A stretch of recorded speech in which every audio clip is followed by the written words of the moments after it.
Hey guys, I'm Catherine Larson here for another CBSDetroit.com exclusive, and joining us right now is veteran race car driver Townsend Bell. Thank you so much for being here, Townsend. I have a good friend named Townsend. It's a family name. Is Townsend a family name for you as well? It is. It's my grandmother's maiden name, and I've got two brothers, Anderson and Schaefer, that also are either fortunately or unfortunately named with last names, but no, I'm lucky to have a distinctive name in racing.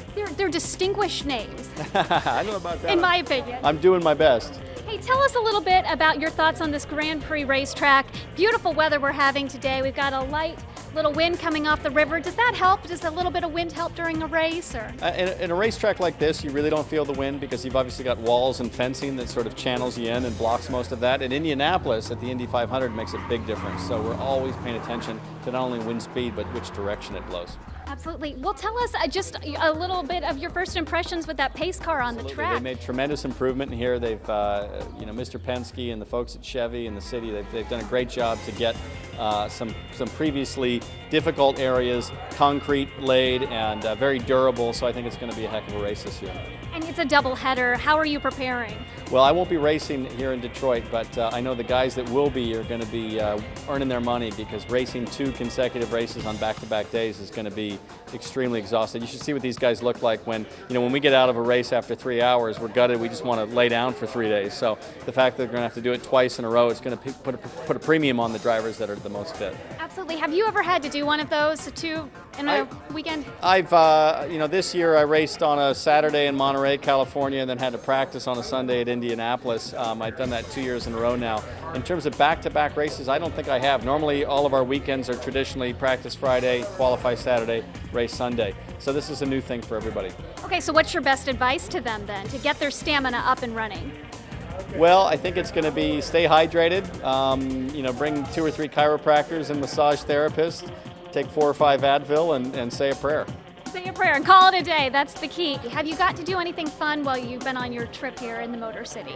Well, the folks at Chevy were really nice to take me downtown to the Renaissance Center and show me around a little bit. We did my first Google Plus Hangout, which I'd never even heard of before, but that was kind of interesting, sort of an online video interactive chat.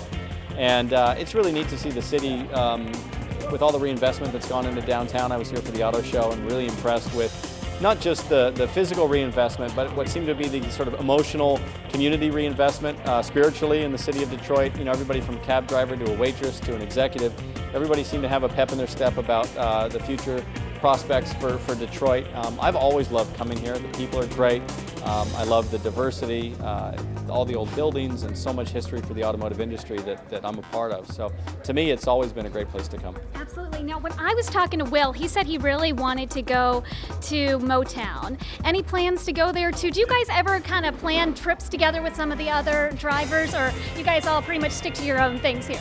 I think some of the guys hang out in the off season. I've got a wife and 2 kids, so when the racing season's over for me, I've got a lot of domestic credit to earn back, for being gone so much. So I tend to try not to travel at all, focus on my family, but we stay in touch on Twitter, text, and that sort of thing with the other drivers.